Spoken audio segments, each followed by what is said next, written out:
তো বলো বন্ধুরা, কেমন আছে সবাই? তো আজকে আমি আবার চলে এসেছি ডে 11-এ আরও একটি শিফটের প্রশ্নের সলিউশন নিয়ে। তো সিজিএল 2025 ক্র্যাক করতে হবে। তো আশা করবো, এখন মনে হচ্ছে যে ম্যাথস অনেক ইজি। তো চলো দেখি, আজকে আমরা শুরু করবো 12/9/2024 12:30 PM টু 1:30 PM এই শিফটের প্রশ্নের সমাধান। তার মানে এটি শিফট 2, এটি হচ্ছে shift 2। Okay guys, question number 1 কী বলা হয়েছে? A person borrowed some money on simple interest after 4 years. He returned 9/5 of the money to lender. What was the rate of interest?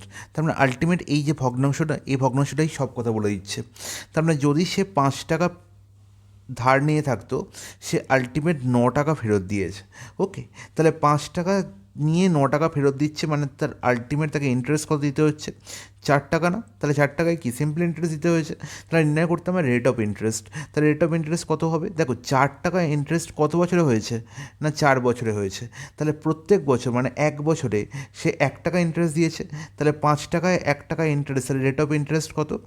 Rate of interest হয়ে যাবে আমার 1/5 into 100, and that is 20%। Is it clear? বলবে হ্যাঁ, জলের মতো পরিষ্কার। Option A হয়ে গেল কারেক্ট আনসার। চলে যাই পরের প্রশ্ন। এবার দেখি কোশ্চেন 2তে কী বলা হলো। Every month a man consume 20 KG of rice and 8 KG of wheat.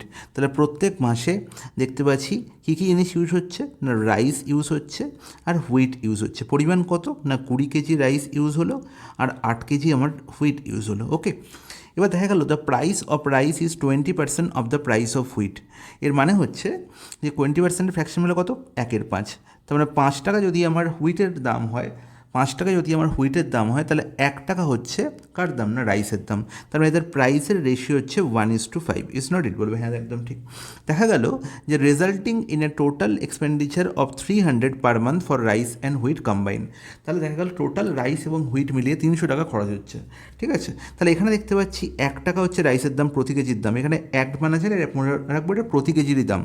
তাহলে আলটিমেট রাইসের জন্য কত টাকা খরচ হচ্ছে? না, 20 ইন্টু 1, দ্যাট ইজ 20 টাকা। আর এখানে দেখো 40 টাকা। তাহলে আলটিমেট 40 প্লাস 20 মিলে 60 টাকা খরচ হওয়ার কথা, কিন্তু অঙ্কে বলা আছে 300 টাকা। তাহলে অ্যাকচুয়ালি আমার 5 গুণ এখানে দাম বেড়ে গেছে। তার মানে কি, আমার এই যে 5 টাকা ধরেছিলাম আর এই যে 1 টাকা ধরেছিলাম প্রতি কেজিতে, সেটা আলটিমেট কি 5 গুণ করে বাড়বে। তার মানে প্রতি কেজির রাইসের দাম হচ্ছে 5 টাকা, আর প্রতি কেজি হুইটের দাম কত? না, এখানে হচ্ছে 25 টাকা। সিমিলারলি এখানেও প্রত্যেকটা 5 গুণ করে বাড়বে। যেমন এখানে হচ্ছে 200 টাকা অ্যাকচুয়ালি খরচ হয়েছে আমার হুইটের প্রতি, আর রাইসের জন্য আমার খরচ হচ্ছে কত? 100 টাকা। It's not it? বলবে হ্যাঁ, একদম। এটা হচ্ছে অ্যাকচুয়াল খরচ। ওকে, এবার দেখো প্রশ্নে কী বলা হলো। If the price of wheat is increase by 20%। আচ্ছা, তাহলে 200 টাকার ওপর 20% কী হয়েছে? বেড়ে গেছে দাম। তাহলে 200 টাকার ওপর 20% দাম বাড়লে কত বাড়বে? না, 40 বাড়বে। তাহলে এখন বর্তমানে হুইটের জন্য 240 টাকা খরচ হচ্ছে। সেই 25 কেজি সে ইউজ করছে। ওকে, সরি, 8 কেজি সে ইউজ করছে। সে কত টাকা তার খরচ হয়েছে? 240 টাকা। যেখানে প্রতি কেজি হুইটের দাম হচ্ছে 25 টাকা করে, আর প্রতি কেজি রাইসের দাম হচ্ছে 5 টাকা করে। এটা মাথায় রাখবো। এবার কী বললো? What percentage reduction in rice consumption is needed to maintain the same expenditure of 300। তাহলে 300 তাকে এক্সপেন্ডিচার কিন্তু মেনটেন করতে হবে টোটাল। তাহলে 240 এখানেই খরচা হয়েছে, তাহলে 60 টাকা নিশ্চয়ই তাকে রাইসের পেছনে রাখতে হবে। তাহলে নিশ্চয়ই 60 টাকা দিলে সে রাইস কি একই রাইস পাবে না, রাইস কম পাবে। সেটাই বলেছে কত পার্সেন্টেজ তার রাইস ইউজ কমবে, রিডাকশন ইন রাইস কনজামশন। ওকে, তাহলে দেখো এখন 60 টাকা দিলে সে কত কেজি রাইস পাবে? 5 টাকা হচ্ছে প্রতি কেজি রাইসের দাম। এখন তার পকেটে আছে 60 টাকা, তাহলে 60/5, সে তার মানে 12 কেজি রাইস এখন পাবে। হ্যাঁ কি না? বলবে হ্যাঁ, একদম ঠিক। তাহলে আগে সে ইউজ করছিল 20 কেজি রাইস, এখন সে ইউজ করছে 12 কেজি রাইস। তাহলে ডিফারেন্স কত? 8 কেজি। তাহলে রিডাকশন কত হয়েছে? 8 কেজি। সবসময় ইনিশিয়ালের উপর রিডাকশন হয় যখনই পার্সেন্টেজ নির্ণয় করবো। তাহলে রিডাকশন পার্সেন্টেজ কত হবে? না, 8/20 ইন্টু 100, আর 1/20 মানে 5%। তাহলে 5 ইন্টু 8, দ্যাট ইজ 40% রিডাকশন হয়েছে। Is it clear? বলবে হ্যাঁ, জলের মতো পরিষ্কার, কোনো অসুবিধা নেই। নেক্সট প্রশ্ন, কোশ্চেন নাম্বার 3। 3 নম্বর অঙ্কে কী বলা হয়েছে? A thief pursued by a policeman was 150 metre ahead at the start. আচ্ছা, তাহলে পুলিশ যখন এই বিন্দুতে, তখন থিপকে দেখলো সে 150 কিলোমিটার আগে অলরেডি দৌড়ে চলে গেছে কোনো একটা জিনিস চুরি করে। তাহলে এই ডিস্টেন্সটা হচ্ছে 150 মিটার, এবং বলা হয়েছে এদের স্পিড রেশিও হচ্ছে 5:4। তাহলে বলা হয়েছে then how far distance in metres could the thief go before he is caught by policeman. তাহলে পুলিশ যখন তাকে ধরে ফেলবে, বা ধরে ফেলার ঠিক আগের মুহূর্ত পর্যন্ত থিপ কতটা পথ এগিয়ে যাবে। তাহলে এখানে পুলিশের স্পিড কত বলা হয়েছে, 5 ইউনিট, 5:4 বলা হয়েছে, তাহলে 5 ইউনিট বা 5 metre whatever you want to say, তাহলে 5 মিটার পার সেকেন্ড লিখতে পারো। ঠিক আছে, কোনো অসুবিধা নেই। তুমি যেরকম এখানে তোমার একক আছে মিটারে, তুমি এখানেও মিটার লিখবে। ঠিক আছে, সেকেন্ড লিখলে সেকেন্ড লেখো, ঘন্টা লিখলে ঘন্টা লেখো, কোনো ব্যাপার না। তাহলে কারণ কী, কারণ এখানে রেশিও বলা হয়েছে। ঠিক আছে, তাহলে 5x 4x লেখার কোনো প্রয়োজন নেই, এক্সের দিন শেষ। তাহলে পুলিশের স্পিড যদি 5 মিটার পার সেকেন্ড হয়, তাহলে থিপের স্পিড হবে 4 metre per second. Okay guys, বলবে হ্যাঁ একদম ঠিক। তাহলে এই যে এদের স্পিডের ডিফারেন্স, এটাই কি রিলেটিভ স্পিড। আর রিলেটিভ স্পিডের অ্যাকচুয়াল ব্যাখ্যা আমি কী বলেছি, যখন এরা একই দিকে ধাবমান হবে তখন আমি বলেছি কি না, এ 5 মিটার পার সেকেন্ড যাচ্ছে, 4 মিটার পার সেকেন্ড যাচ্ছে। তার মানে এ 5 মিটার এগিয়ে গেল সামনের দিকে, এ 4 মিটার এগিয়ে গেল সামনের দিকে। তার মানে 1 ঘন্টা পরে এদের মধ্যে ডিস্টেন্স দেখো, এ 5 কিমি গেছে, 5 মিটার গেছে, 4 মিটার গেছে, মানে 1 মিটার কম গেছে। এর মানে হচ্ছে এদের মধ্যে গ্যাপ 1 মিটার কমে গেল। ঠিক আছে, তাহলে 1 মিটার গ্যাপ কমতে সময় লাগছে কত না, 1 সেকেন্ড। Is it clear? তাহলে 150 মিটার গ্যাপ কমে গেলে তবেই তো পুলিশ কী করবে, থিপকে ধরে ফেলবে খপাত করে গিয়ে। তাহলে 100 মিটার গ্যাপ কমতে সময় লাগবে 100 মিটার না, 150 মিটার, ভেরি সরি গাইস। তাহলে 150 মিটার গ্যাপ কমতে সময় লাগবে কত, 150 সেকেন্ড। ইজ নট ইট, বলবে হ্যাঁ একদম ঠিক। তাহলে 150 সেকেন্ড পর পুলিশ কী করলো, থিপকে ধরে ফেললো। কিন্তু এখানে প্রশ্ন বলা হয়েছে যে এই 150 সেকেন্ডে থিপ তো দাঁড়িয়ে নেই, তাহলে থিপ কতটা ডিস্টেন্স কভার করেছে। থিপ তার নিজের স্পিডের এই ডিস্টেন্স কভার করবে, যে ডিস্টেন্সটাই কভার করবে সে তার নিজের স্পিডে কভার করবে। তাহলে আমরা জানি distance covered by thief is equal to কী জানি, distance is equal to speed into time.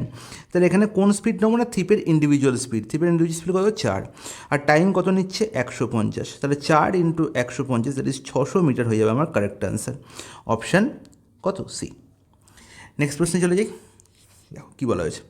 The given table shows the production of iron rods by a company for a period of months. Study the table and answer the question that follows. ওকে, তাহলে এই যে এতগুলো months দেওয়া আছে, এখানে iron রডের প্রোডাকশনের একটা খসড়া দেওয়া হয়েছে। বলছে what is the ratio of the month having the highest production to the month having the least production. তাহলে হাইয়েস্ট প্রোডাকশন আমি দেখতে পাচ্ছি কত, নভেম্বরে 108, আর লিস্ট প্রোডাকশন আমি দেখতে পাচ্ছি মেতে 45। তাহলে এদের মধ্যে আমাকে রেশিও নির্ণয় করতে হবে। তাহলে 108 ইস টু কত, 45। তাহলে 108 আর 45 দেখছি 9 দিয়ে কাটাকুটি যাচ্ছেন, বলবে হ্যাঁ একদম ঠিক। তাহলে 9 বারো 108, 9 5 45, তাহলে 12:5। অপশন বি হয়ে গেল প্রশ্নের সঠিক সমাধান। চলে যাই নেক্সট প্রশ্ন, সলভ দ্য ফলোয়িং। আচ্ছা, আবার সেই সলভ, এর ইজি ধরনের প্রশ্নই থাকছে এগুলোতে দেখতে পাচ্ছি। দেখো 2.5 আর 1.5, তাহলে 2.5 আর 1.5 যোগ করলে কত হচ্ছে না, 4। তাহলে 4-এর হোল স্কোয়ার কত, 16। তাহলে 16 ভাজিতক 4, কিন্তু আগে ভাগের কাজ নয়, আগে অফের কাজ। তাহলে অফের কাজ করতে গিয়ে দেখলাম এই 2 আর এই 4 ক্যান্সেল আউট হয়ে গেল। তাহলে 16 ভাজিতক 2 ইন্টু 8 মাইনাস 1, তাহলে 16 ভাজিতক 2 কত হচ্ছে, 8 ইন্টু 8 64 মাইনাস 1 63 হয়ে গেল কারেক্ট অ্যান্সার। অপশান ডি, কিছুই নেই প্রশ্নে। নেক্সট প্রশ্ন, find the area of a sector with an arc length of 44 centimetre which subtends a central angle of 30 degree. তাহলে এই প্যাটার্নের প্রশ্ন আমি অনেকগুলো করেছি আগের সেটে, এখন তোমাদের ব্যাপারটা অনেকটা ক্লিয়ার হওয়া উচিত। দেখো দেখেই বলবো, আমাকে এরিয়া অফ দ্য সেক্টর নির্ণয় করতে হবে, যেখানে আর্কের লেন্থ বলা হয়েছে 44 সেন্টিমিটার। আর আর্কের লেন্থের ফর্মুলা কি না, পাই আর থিটা বাই 180। নির্ণয় করতে হবে এরিয়া অফ দ্য সেক্টর, যার ফর্মুলা হচ্ছে কি পাই আর স্কোয়ার থিটা বাই 360। ঠিক আছে, এখানে এদের মধ্যে কোনো রকম কোনো রিলেশন খুঁজতে যাবে না, আমি একটা থেকে ভ্যালু নির্ণয় করবো আর একটা পুট করবো, এর থেকে সহজ হিসাবে আর কিছু হয় না। দেখো এখানে থিটার ভ্যালু বলে দিয়েছে কত, 30 ডিগ্রি। তাহলে থিটা দুই জায়গায় 30 ডিগ্রি, তার মানে আলটিমেট কত হলো, এখানে দেখো পাই আর স্কোয়ার, থিটার ভ্যালু 30 ডিগ্রি হলে এখানে কত হবে না, পাই আর স্কোয়ার বাই 12। তাই তো এখানে থিটা 30 যদি বসিয়ে দিই, তাহলে 30 আর 300 কাটাকুটি হয়ে নিচে কত থাকবে, 12। তাহলে পাই আর স্কোয়ার বাই 12 ভ্যালু আমার নির্ণয় করতে হবে। ওকে গাইস, তাহলে এখানে দেখো পাই আর থিটা বাই 180, তাহলে এখানেও থিটা ভ্যালু 30 বসিয়ে দিলে আলটিমেট কী হচ্ছে না, পাই আর বাই 6, হ্যাঁ কি না। আর তার ভ্যালুই বলা আছে কত, তার ভ্যালু কত বলা আছে, তার ভ্যালুই বলা আছে বাবা 44 সেন্টিমিটার। ওকে, তাহলে এখান থেকে আমি কী পাবো, আর এর ভ্যালু পেয়ে যাবো। তাহলে আর সমান কী হয়ে যাবে, 44 ইন্টু 6 বাই পাই, তাহলে বাই পাই মানে নিচে 22 আর ওপরে 7। ওকে গাইস, তাহলে এখানে দেখো 22, এখানে 2 কাটাকুটি হয়ে গেলো, তাহলে 2 সাথে 14 6 84, বা কাটাকুটি করতেও পারো, নাও এই গুণ করতেও পারো, নাও করতে পারো, ডাজেন্ট ম্যাটার। বাস সেখানে ভ্যালু পুট করে দাও, আর তো কিছু নেই। পাইয়ের ভ্যালু কত, 22-এর 7 ইন্টু আর স্কোয়ার মানে 84 ইন্টু 84 ইন্টু 1/12। ব্যাস, তাহলে 12 7 84, 7 7 ক্যান্সেল আউট হয়ে গেল। তাহলে 22 ইন্টু 84, আচ্ছা 22 ইন্টু 84 মানে এখানে 11 ঢুকিয়ে আছে না, তাহলে 11 ইন্টু 84 করলে কত হয়, তাহলে 4 বসে দাও, 4 আর 8 12 2, 8 আর 1 9, 924 ইন্টু 2, তার মানে কত 1848। 1848 কোথায় দেখতে পাচ্ছি, অপশন সিতে। তাহলে অপশন সি হয়ে গেল প্রশ্নের সঠিক সমাধান। নেক্সট প্রশ্নে চলে যাই। The following pie chart shows the study time of different subjects of a student in a day. ওকে, খুব ভালো কথা। তাহলে এই পাই চার্টটা কী করছে না, একটি দিনের মধ্যে কোন কোন সাবজেক্টসে পড়ছে তার একটা ডিস্ট্রিবিউশন দেওয়া হয়েছে এবং পার্সেন্টেজে দেওয়া হয়েছে। মানে যখনই পার্সেন্টেজে দেওয়া আছে মনে রাখবো এখানে নিশ্চয়ই 100%-এর গল্প আছে, ঠিক আছে। তাহলে 100% দেখো তাই আছে, দেখো 35, এখানে হচ্ছে দেখো 15, তার মানে হচ্ছে 50, আর এখানে দেখো 18 12 30 আর 20 50, তার মানে 100। তাহলে 100%-এর গল্প আছে। বলছি if the student studied English for 3 hours, তাহলে ইংলিশ এখানে 50%কে ডিনোট করছে, তাহলে 15% ডিনোট করছে কত আগে না 3 ঘন্টাকে। ওকে গাইস, তার মানে এখানে দেখো কত ভাগ হয়েছে না 5 ভাগ হয়েছে। নির্ণয় করতে হবে হি স্টাডিড ম্যাথামেটিক্স ফর, তাহলে সে অঙ্ক কত সময়ের জন্য পড়েছে, তাহলে অঙ্ক রিপ্রেজেন্ট করছে 35%কে, 35%কে। তাহলে দেখো এখানেও যদি 5 ভাগ হয়, 15 থেকে 3 কী হয় 5 ভাগ করে হবে, তাহলে এখানেও 5 ভাগ হলে কত হবে, 7 ঘন্টা। তাহলে আলটিমেট কত হলো না 7 ঘন্টা হয়ে গেলো আমার কারেক্ট আনসার। 7 ঘন্টা সে ম্যাথামেটিক্স পড়েছে, অপশান সি। নেক্সট প্রশ্ন, 2 cylinders have the radii of their bases in the ratio 4:5। তাহলে দুটো সিলিন্ডার আছে, সরি গাইস, এই একটা সিলিন্ডার আর এই একটা সিলিন্ডার। তাহলে এদের কী দেওয়া আছে না, এদের রেডি মানে হচ্ছে আমাদের বেস রেডিয়াসের কী বলা হয়েছে, রেশিও বলা হয়েছে। তাহলে রেডিয়াস ধরো এখানে ধরো R1 দিয়ে দিই, তাহলে এখানে হচ্ছে R2 দিলাম, তাহলে R1 আর R2-র মধ্যে রেশিও বলা হয়েছে কত 4:5। আর কি বলা হয়েছে, heights are in the ratio 5:7। তার মানে এর হাইট যদি H1 হয় তাহলে এর হাইট ধরলাম H2, তাহলে H1 আর H2-র মধ্যে রেশিও কত না 5:7। নির্ণয় করতে হবে ratio of their curved surface area. আছে বলো তো সিলিন্ডারের কার্ভড সারফেস এরিয়ার ফর্মুলা কী ধরে, পাই 2πr into H, 2πr into H. তাহলে দেখো যখনই আমি এর কার্ভ সারফেস এরিয়া আর এর কার্ভ সারফেস এরিয়া রেশিও নির্ণয় করবো, তাহলে দেখো তো এদের এখানে R1H1 লিখবো আর এখানে কি লিখবো 2πr2H2। তাহলে যখন এদের রেশিও নির্ণয় করবো দেখো 2π তো ক্যান্সেল আউট হয়ে যাবে, তাহলে কি কনস্ট্যান্ট পার্ট, তাহলে R1H1:R2H2 হয়ে যাবে আমার কারেক্ট অ্যান্সার। ব্যাস, তাহলে আলটিমেট আমার এই যে রেশিওগুলো বলা আছে না 4:5 আর 5:7, এদের কি করব, এদের মধ্যে থেকে R1 হচ্ছে 4 আর R2 হচ্ছে 5 আর H1 হচ্ছে 5 আর H2 হচ্ছে 7, তার মানে 4 × 5:5:7 হয়ে যাবে কারেক্ট অ্যান্সার। ব্যাস দেখেই অ্যান্সার। তাহলে 4 × 5:5 ইন্টু 7, 4 × 5:5 তাহলে দেখো 5 5 ক্যান্সেল আউট হয়ে গেলো, 4:7 অপশন বি হয়ে গেল কারেক্ট অ্যান্সার। নেক্সট প্রশ্ন চলে গেলাম। আচ্ছা, solve the following 1/1 + cos phi plus 1/1 - cos phi। তাহলে কি কার ভ্যালু নির্ণয় করতে হবে, 1/1 + cos phi plus 1/1 - cos phi। বলো এই প্রশ্নের আনসার দেখেই কি আনসার নির্ণয় করা যেতে পারে, বলবে হ্যাঁ দাদা করা যেতে পারে, কোনো ব্যাপার নয়। আমি দেখেই বলবো এদের মধ্যে এলসিএম কি না 1 + cos phi into 1 - cos phi, তার মানে কি cos phi-কে যদি আমি এ ধরে নিই তাহলে 1 + a আর 1 - a, তার মানে 1 - a², তাই তো a² - b² ফর্মুলা, তাহলে 1 - cos² phi, তাই তো। তাহলে 1 - cos² phi হয়ে গেল এলসিএম। আর সবাই জানে যে 1 - cos² phi is nothing but কি sin² phi। আর দেখো ওপরে কী পড়ে থাকবে, ওপরে পড়ে থাকবে দেখো 1 - cos phi plus 1 + cos phi is not it, বলবে হ্যাঁ একদম ঠিক। তাহলে দেখো এখানেও cos phi আর cos phi কী হলো ক্যান্সেল আউট হয়ে গেল, তাহলে শুধু ওপরের পড়লো কত 2/sin² phi আর 1/sin² phi মানে কি cosec² phi, তাহলে 2 cosec² phi। দেখেই প্রশ্ন দেখেই মুখে মুখেই প্রশ্নের আনসার করা উচিত, তাহলে 2 cosec² phi অপশান এ হয়ে যাবে প্রশ্নের সঠিক সমাধান। নেক্সট প্রশ্ন, কোশ্চেন নাম্বার 10 কী বলা হয়েছে, 2 pipes A and B can fill a tank in 48 minutes and 66 minutes। তাহলে এ এবং বি দুটি পাইপ আছে, এরা ইন্ডিভিজুয়ালি 48 মিনিট এবং 66 মিনিটে ট্যাঙ্কটিকে ভর্তি করছে। এদের এলসিএমই হবে কি ট্যাঙ্কের ক্যাপাসিটি, এদের এলসিএম কী হবে, 48 মানে 8 ইন্টু 6, 66 মানে 6 ইন্টু 11, তার মানে 8 ইন্টু 6 ইন্টু 11 হয়ে গেল এদের এলসিএম।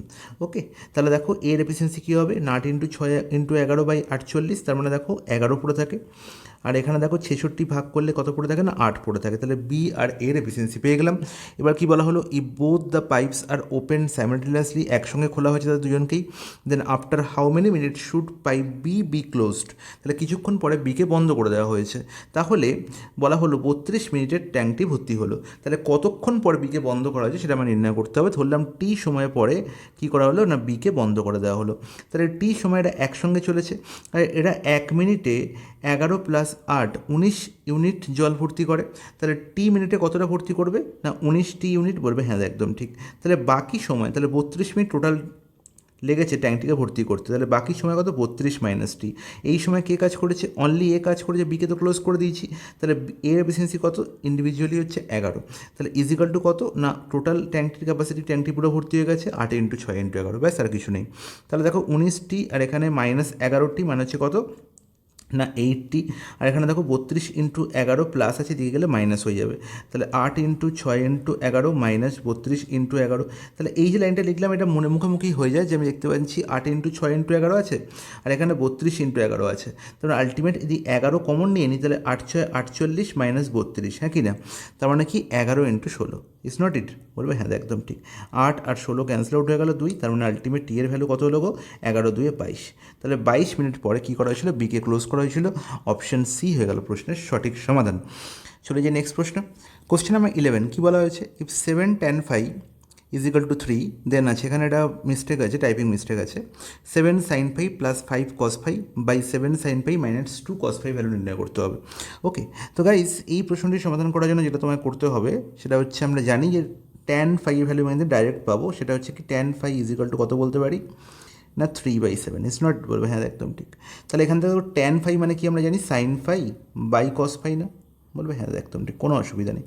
তাহলে sin phi আর cos phi রেশিও পেয়ে গেলাম 3:7, তাহলে এখান থেকে আমি ডাইরেক্ট বলতে পারি যে sin phi ভ্যালু যদি 3 হয় তাহলে cos phi ভ্যালু হবে 7, ঠিক আছে, 3কে আর 7কে পুট করতে পারি, কিন্তু যেহেতু এখানে দেখো উপরে এই যে কনস্ট্যান্টগুলোর গায়ে সাইন ফাই এবং কস ফাই লেখা আছে, তাহলে যদি এখানে শুধু এরকম থাকতো যে sine phi plus 5 by 7 sine phi minus 2 এরকম থাকতো, তাহলে কিন্তু আমরা এখানে সাইন ফাই ভ্যালু 3 বসাতে পারতাম না, কিন্তু যেহেতু এখানে সাইন ফাই এখানে কস ফাই এখানেও সাইন ফাই এখানেও কস ফাই আছে, তাই আমি ডাইরেক্ট ভ্যালু পুট করতে পারি, সাইন ফাই ইজিক্যাল টু 3 এবং cos phi equal to 7, sine phi 3 put করলে দেখতে পাচ্ছি উপরে কত হচ্ছে 7 ইন্টু 3, তার মানে 21, আর এখানে 5 ইন্টু কত 7 মানে 35, তাহলে 21 প্লাস 35, আর নিচে দেখো 7 ইন্টু 3 মানে 21 হচ্ছে, মাইনাস 2 ইন্টু 7 দ্যাট ইজ 14, তাহলে 21 প্লাস 35 অ্যান্ড দ্যাট ইজ কত মানে 56, আর নিচে কত 21 মাইনাস 40 মানে 7, তার মানে হচ্ছে 8 হচ্ছে এই প্রশ্নের সঠিক সমাধান, অপশান সি। চলে যাই নেক্সট প্রশ্ন।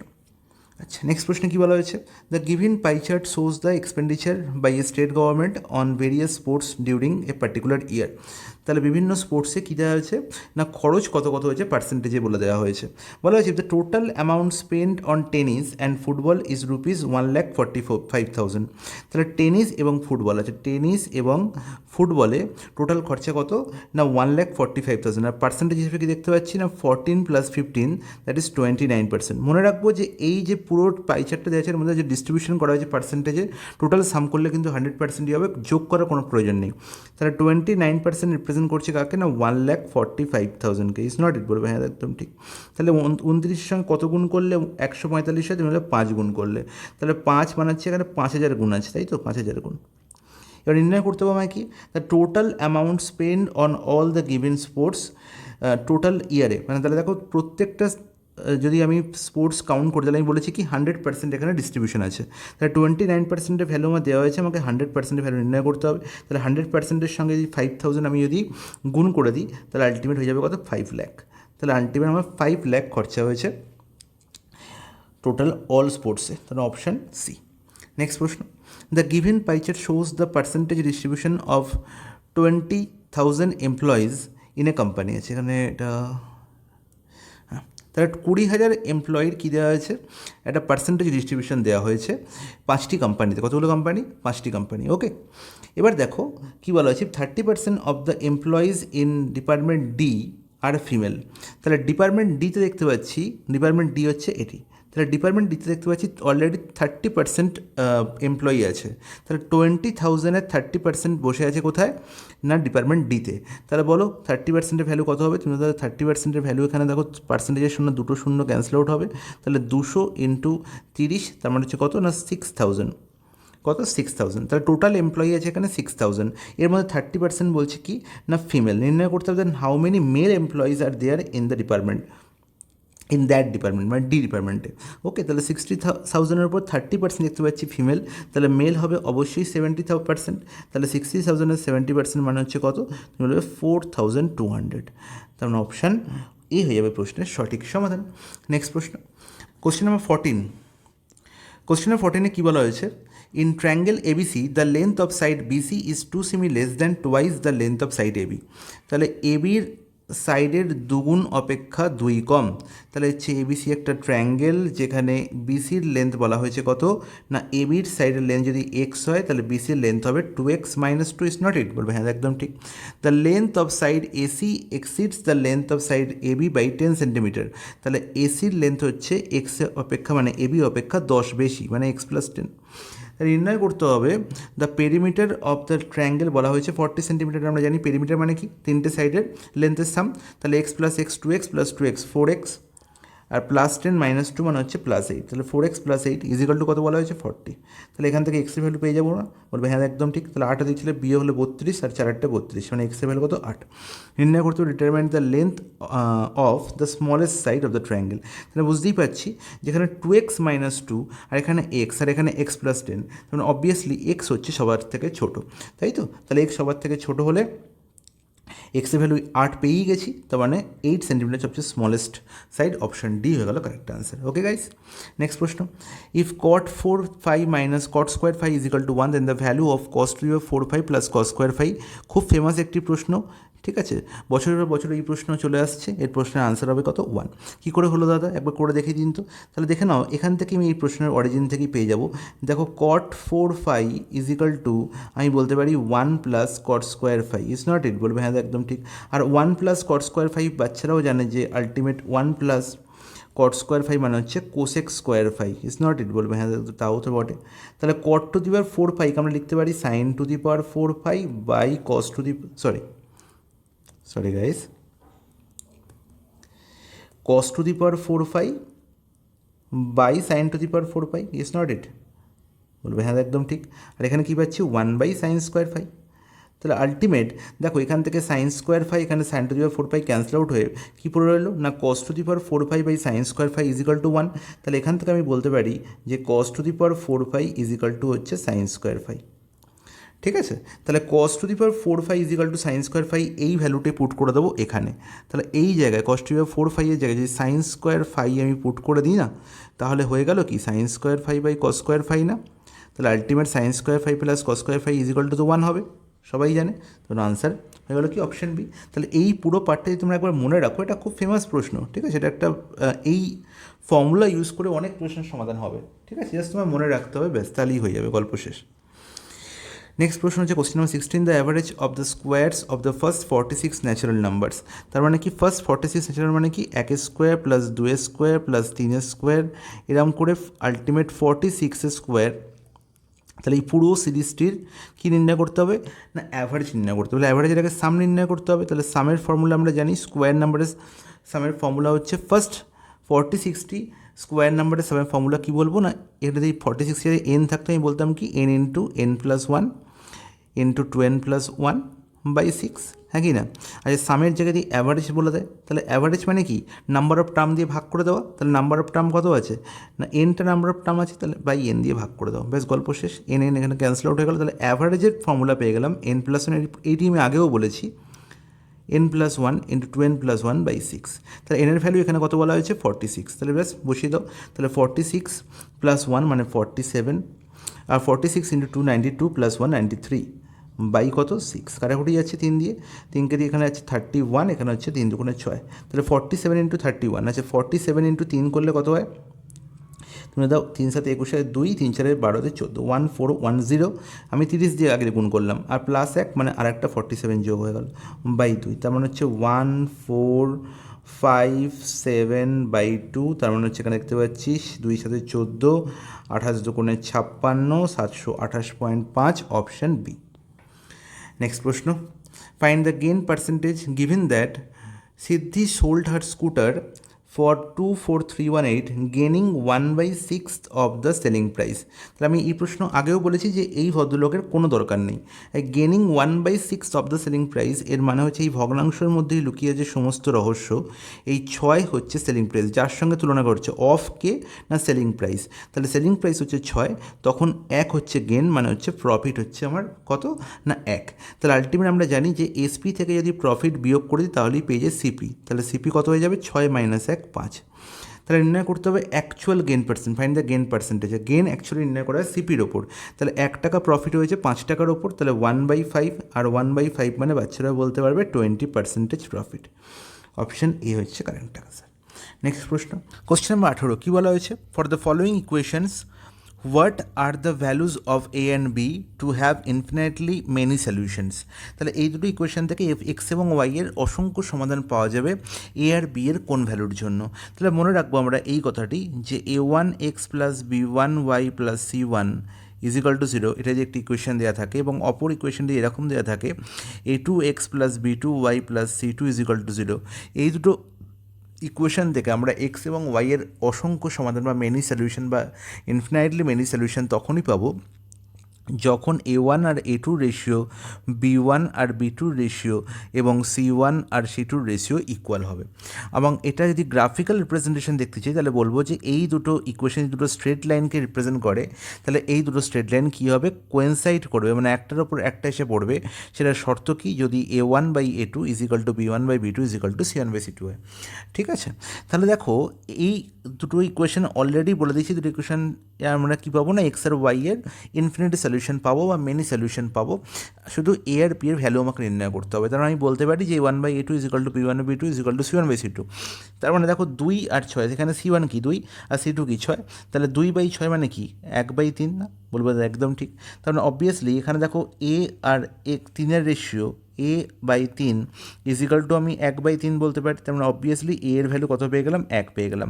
সিমিলারলি বি বাই প্লাস নিচে দেখো মাইনাস আছে, তার মানে মাইনাস আমাকে নিতে হবে, -5 ব্র্যাকেটের মধ্যে -2a, তাহলে 5 - 2a আগে মাইনাস দিয়ে দিতে হবে, = কি 1/3 হবে। আর এখানে অলরেডি দেখো এ এর ভ্যালু আমি পেয়ে গেছি 1, তাহলে এর ভ্যালু এখানে 1 পুট করে দিই, তাহলে বি এর ভ্যালু কী হচ্ছে গো, তাহলে দেখো এখানে মাইনাস এপারে গেলে মাইনাস হয়ে যাচ্ছে, আর এখানে যদি আমরা 1 পুট করি তার মানে হয়ে যাচ্ছে কত, এখানে 5 - 2 3, তার মানে আলটিমেট দেখো 3 ক্যান্সেল আউট হয়ে যাচ্ছে, তার মানে পড়ে থাকছে কি, বি এর ভ্যালু হচ্ছে কত না -1। তাহলে এ এর ভ্যালু 1 পেলাম আর বি এর ভ্যালু -1 পেলাম, সেটা কোন অপশানে আছে না অপশান নাম্বার সিতে, এ এর ভ্যালু 1 এবং বি এর ভ্যালু -1। নেক্সট প্রশ্ন, কোশ্চেন নাম্বার 19। কোশ্চেন নাম্বার 19 খুবই ফেমাস প্রশ্ন, এবং এই প্রশ্নতে বেশি টাইম নষ্ট করার কোনো ব্যাপার নয়। আমাকে বলেছে নট ডিভিজিবল বাই 11, তাহলে কোন সংখ্যাটি 11 দিয়ে ভাগ যাবে না। তাহলে দেখো সংখ্যাগুলোর অড প্লেস আর ইভেন প্লেসের ডিজিটগুলোর সাম নির্ণয় করবো, আর এই সামের ডিফারেন্স যদি 0 অথবা 11-এর মাল্টিপল হয় তাহলে সংখ্যাটি 11 দিয়ে ভাগ যাবে। প্রথমে অপশান 1 দেখো, অপশান এতে কী বলা হয়েছে, 1 + 9 10, 10 + 5 + 15, তাহলে 3 আর 1 4 আর 0 4, তার মানে 15 - 4 হচ্ছে 11, তার মানে এই সংখ্যাটা 11 দিয়ে ভাগ যায়, তার মানে আনসার হতে পারে না। 5 আর 4 9, 4 আর 5 9, তার মানে এও আনসার হতে পারে না। তাহলে দেখো 1 + 8 9 আর 4 13, আর এখানে হচ্ছে 2 + 1 3, তার মানে হচ্ছে 13 - 3 10, তার মানে আলটিমেট 10 তো 11 দিয়ে ভাগ যায় না, তার মানে কি এই হবে আনসার যে 11 দিয়ে ভাগ যাবে না, তার মানে অপশান সি হয়ে গেল কারেক্ট আনসার। নেক্সট প্রশ্ন চলে যায় অপশান কোশ্চেন নাম্বার 20, কী বলা হয়েছে, m + n = 24। আচ্ছা, m + n এর ভ্যালু বলা হয়েছে 24, নির্ণয় করতে হবে m - 16 whole cube plus n - 8 whole cube. আচ্ছা দেখো তো এই 16 আর 8 এই এ দুজনকে যোগ করলে 24 হয় তো, বলবে হ্যাঁ একদম হয়। তাহলে দেখো এখানেও আমি 24কে 16 + 8 লিখতে পারি, তাহলে বলবে এই 16 যদি এপারে চলে আসে তাহলে কী হলো m - 16, আর এই 8ও যদি এপারে চলে আসে তাহলে আলটিমেট কী হলো n - 8, তাহলে m - 16 যদি যদি একটি সংখ্যার n-8 যদি একটি সংখ্যা বলে দিই, তাহলে এই সমান চিহ্নর ওপারে আলটিমেট আর কেউ পড়ে নেই, তার মানে 0 হয়ে গেল। তার মানে m-16 যদি a হয় আর n-a যদি b হয়, তাহলে a plus b is equal two হয়ে গেল কি 0। তাহলে দেখো m-16কে আমি a ধরেছি, তার মানে এখানে a cube plus b cube value নির্ণয় করতে হবে গো। তাহলে a কিউব প্লাস b কিউবের ফর্মুলা কি, তুমি বলে a plus b into a square minus A B plus B square, না? বলবে হ্যাঁ একদম ঠিক। তাহলে এ প্লাস বি তো এখানে 0 প্রুভ হয়ে গেছে, তার মানে আলটিমেট এ প্লাস বি 0 হলে এই পুরো সংখ্যাটির ভ্যালুও তো 0 হবে। তাহলে সবসময় মনে রাখবো যে যদি এ প্লাস বি 0 হয়, তাহলে A cube plus B cube হয়ে যাবে কি, A cube plus B cube value হয়ে যাবে 0। তাহলে আনসার কী হয়ে গেল, option A is the correct answer. Next প্রশ্ন, in triangle D F the bisector of angle D intersect side E F at point M. খুব ভালো কথা। তাহলে একটি ট্রায়াঙ্গেল বলা হয়েছে ডিইএফ, এবং এই ট্রায়াঙ্গেলের বলা হয়েছে অ্যাঙ্গেল ডি এর বাইসেক্টর, অ্যাঙ্গেল ডি এর বাইসেক্টর ডি কোণের সমদ্বিখণ্ডক কী করেছে, ইএফকে